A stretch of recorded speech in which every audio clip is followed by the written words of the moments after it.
always nice to take this off, isn't it? Hello, everyone. Thank you for coming. This is amazing to be part of this speaker series with all these amazing women and having so many people come and hear us. I thought about what I was going to say to you, and lately a lot of people have been asking me, how is it that I do the work I do? What led to that, of working in the local jail? Going in before COVID, I would go in 4 or 5 times a week as a volunteer to work with women.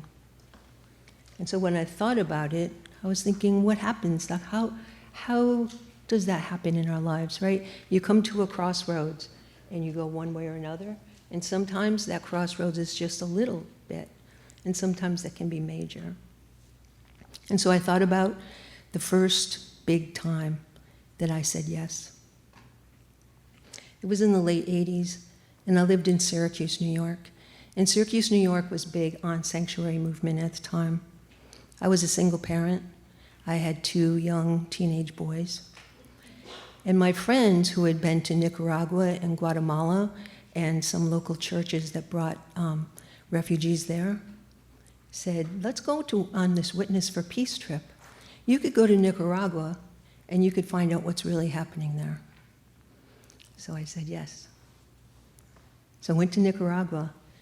And when I went to Nicaragua, I was amazed at what I saw. I saw people who were working together at that time. It's a different time now. But at that time, they had chicken farms together.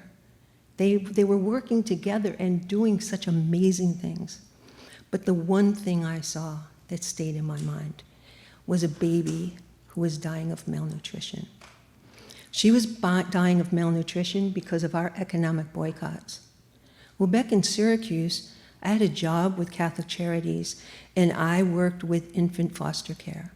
And I took this little baby, Holly, to an infant foster care, and no one wanted to adopt Holly because her father was a drug addict, and he had raped her mother, and she was a black baby, and no one wanted to adopt her. She was 9 months old. So when I went to Nicaragua, I saw this other baby dying of malnutrition, also 9 months old. It's like, whoa, something's wrong here, you know? So we went up in the mountains to this clinic, and the director of the clinic was a volunteer director, and he was directing the clinic, and this was in the mountains at the border of Honduras. And I was crying the whole time I was down there because I was so moved at what I saw, and I wanted to do more. So the director of the clinic, it seemed like he was always talking to me. Like he was like, whoa, we're going to get this woman. She's going to do something. So I said, sir, what can I do for your people? What can I do for you? Maybe I could come here and be a missionary. What could I do? And he goes, no, lady. You go back to the United States and you teach the people, your people, what they are doing. Because we believe if your people know what is happening, they will make it stop. And I said yes. I said yes in those mountains of Honduras, and it totally changed my life. I came back to Syracuse, and I remember one day, I was in Syracuse, there's like a throughway fair. The highway goes around the city, and you can just keep going around, because I didn't know what I was going to do. I'm like, oh my goodness, here I am working at Catholic Charities. I have 2 kids, right? I'm a single parent. How am I going to let the people know and make a difference? I got an idea. I decided I was going to become a professor, right? I had maybe 6 credits to my name in college. I was like, that's okay. I'm going to be a professor because you know what? A professor can teach people. And so I did. The lucky thing about it was that at Catholic Charities, they had interns from Syracuse University, and you could get credits for free. I got credits for free to go to Syracuse University. My friends were like, that's a great idea, Bonnie. You go ahead, you do that, you become a professor. I think they were rolling their eyes behind me. But you know what? 1994, I got my Ph.D.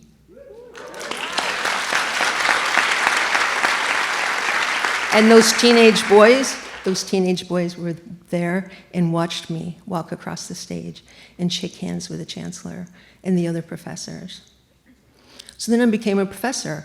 I worked at Binghamton University, and I introduced service learning, and I really wanted people to learn, students especially, to learn what it was meant to work in their community, because that's where they would learn about democracy, and that's where they would learn these things.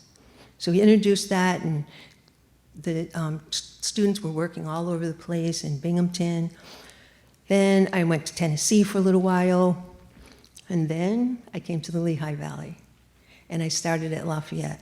You know what was the key to coming to Lafayette? On my interview night, I was staying in downtown Easton, and I saw in the paper that Benny Green was playing at the Piano Loft. I don't know if any of you have been to the Piano Loft. It doesn't exist now, but it was like this little row house in downtown Easton, and these amazing jazz musicians would come, and they'd be sitting there playing, right? And you could sit right next to them. So I called the number, and the lady says, yes, hello. And now I know it was Jen, right? But at the time I said, is there any way I can get a ticket? Oh, sure, honey, come on down. So that night I got to sit right next to Betty Green, and I thought, I'm staying in Easton, this is my place. So I started at Lafayette College. I was the director of the Landis Center. And my job, this is my job, right, at Lafayette College, was to bring those students to downtown Easton. We did Jane's walks, and we walked around the community.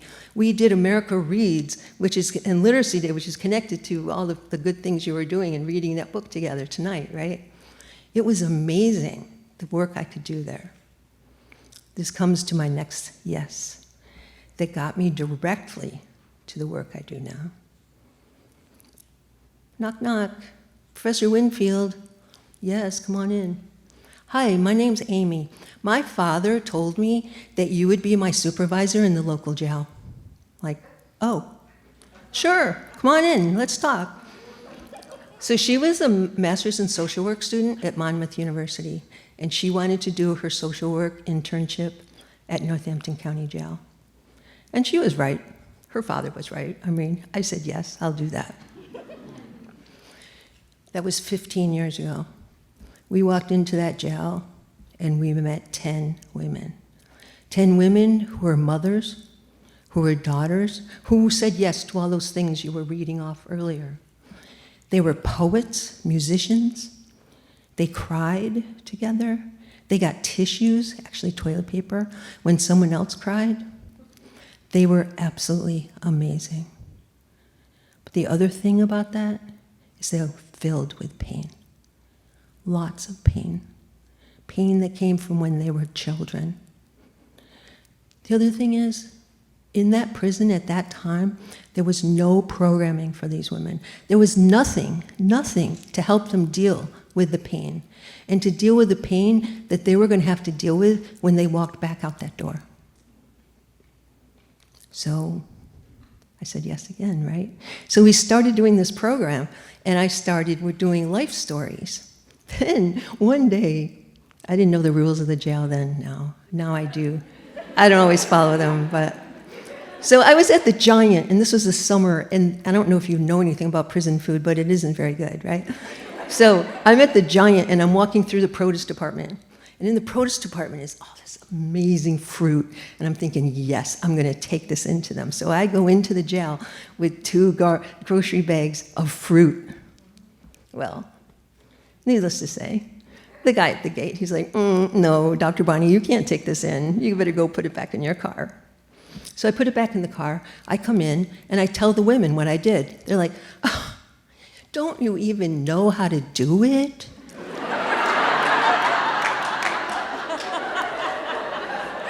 This is what you need to do. You need to teach a class in nutrition. Because the woman that teaches nutrition, she brings in food all the time. So I was like, I don't know about teaching a class in nutrition. But I got this great idea. So I put in a proposal, all okayed. I can bring in this food, right? And what we did is we wrote life stories about food. It was amazing. I still have them. I'm going to put them in a little book and publish them. They were amazing. So that was 15 years ago. We worked in one unit. When I came out of that unit, I had a job, right? So I mean, I was working at Lafayette College. I was like sneaking out of my office to go down to the jail. I'm walking out. I'm retired now, so I can say that. I'm walking out. I'm walking out of the unit one night, and one afternoon, and I'm walking down the hallway, and the women had these jobs. They were called runners. And I used to say, until they corrected me, that runners got paid $1 a day. Well, that's not true. They don't get paid. They get like extra food or an extra thing or whatever. Anyway, I'm walking out, and I see the runner, Bobby. She's like, Dr. Bonnie, when are you going to come to our unit? I'm like, So one unit's here, one unit's there, and I'm walking out. I'm like, well, I don't know. I have this job, and I have to sneak out to come here. And she's like, yeah, but you know what? We are good women, too. Oh, yeah, right. Oh, my goodness. This is like 10 years later. I'm still going to cry about it. So I said, okay, I'll do this. I'll figure it out. So I figured it out, and I went to A2 East, and I went to A2 West, and we painted murals, and we did all kinds of art. I had to be tricky, though, with the art, because you can't take in paintbrushes. One day, I was sitting with the director of the jail, and I had in my pocket a paintbrush from Crayola that they had donated for children, and it was bendable, right? I have it in my pocket. I'm like, so, can I bring in paintbrushes? No, I've told you before. What if I found a paintbrush that's flexible? Like the pens you allow. Oh, of course. Of course, you could do that. Because he did not think I had in my pocket a flexible paintbrush. So I would do everything I could to take in the very, very best art supplies. And so then Lafayette students heard about it, and Lafayette students wanted to come in. And more, it became a whole program at the Landis Center. Then it became called The Journey Home because one of the students came up with this idea and drew our logo. Students from DeSales started coming and asking if they could do their internships. We included Lehigh University, we included Muhlenberg, we included Moravian, Northampton Community College. All of the students were coming in with me. Then one day, someone from the Women and Gender Studies program says, we need someone to teach a class in the fall. Do you think you could teach a class? I'm like, yeah. There is this cool program that I've trained in. It's called the Inside Out Prison Exchange Program. I went to training at Temple University and did my training at Graterford Maximum Security Prison. This is an amazing, amazing class. It still is being taught, even though I'm not there.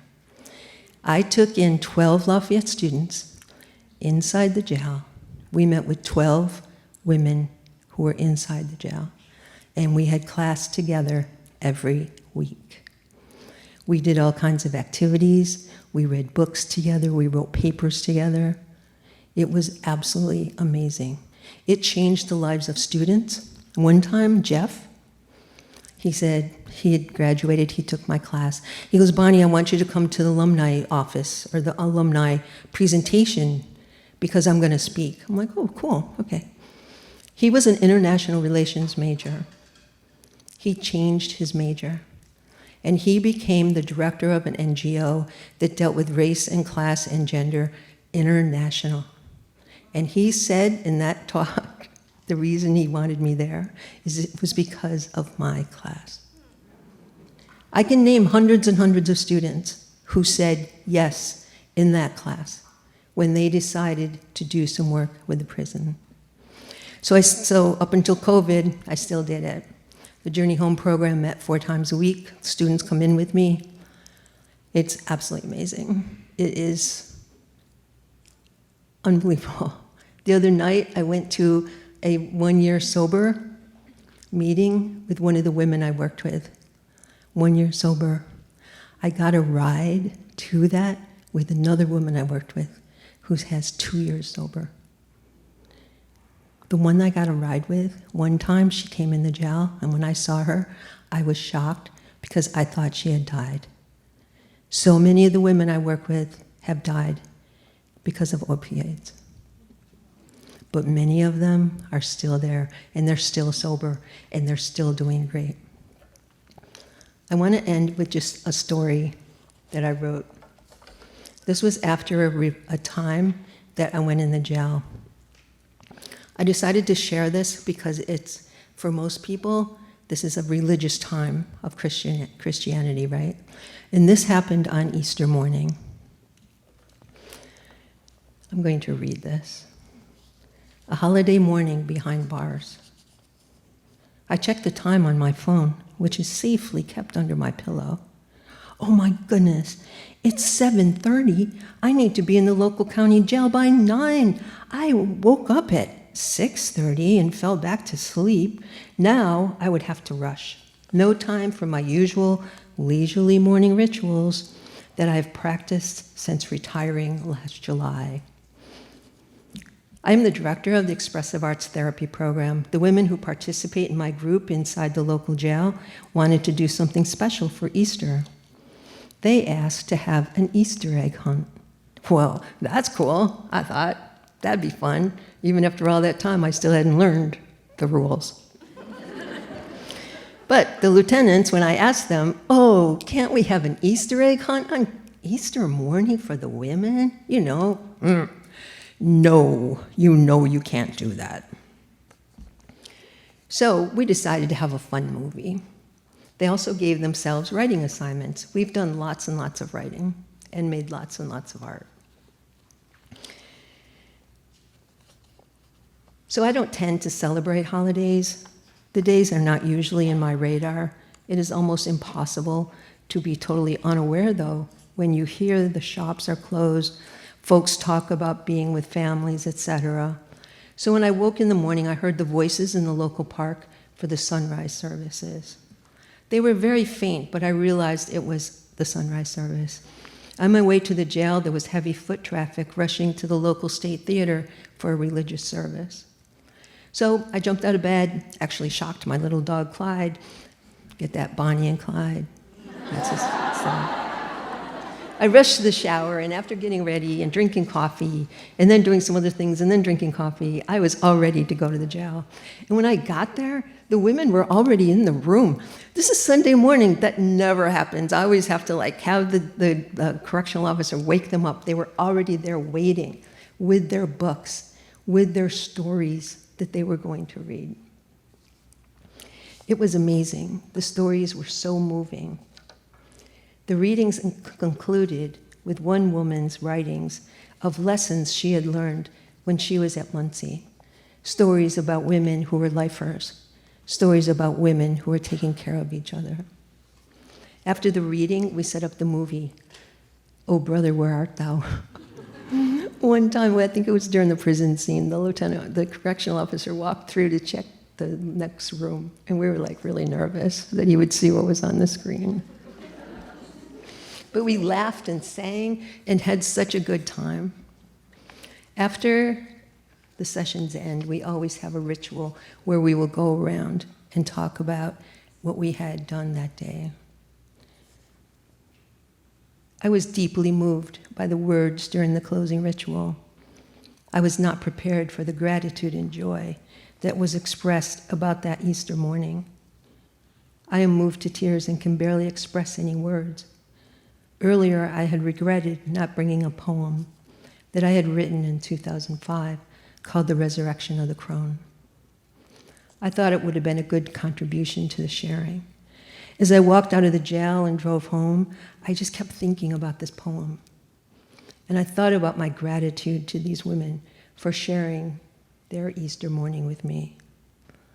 In my poem, I am seeking a new life after a real time of darkness.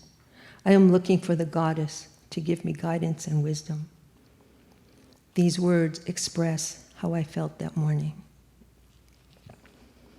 Can I find her here, in this place of patriarchy and a masculine god, where the goddess and the strong feminine are hung on the cross to die? Is that my charge? To find her here? To find her, the goddess, the crone, in me? To take her, me, down from the cross? wrap her in garments of color, place her, me, in the cave of my soul, in preparation for the resurrection into new life. As I drive home, I pass folks going to and from their place of worship. I see women in Easter hats and children dressed in their new Easter outfits. I park my car and walk to my apartment, thinking about preparing my late breakfast. But dwelling in my soul are the words of the women, the laughter, the tears, the friendship. These are always in my soul. And think this is the resurrection. In these 3 hours with women who have been judged by their society and put away behind doors, behind bars, I experienced the love, hope, and new life as symbolized by this Easter holiday and say, yes, indeed, this is holy. We always end our groups in 2 different ways. One, we pass around a Buddhist bell and we have one word of what we experienced, and then we say 2 words. The first word is namaste. That means I see the goodness in you that is also in me. The other one is Ubuntu, and Ubuntu means I am because you are. Thank you.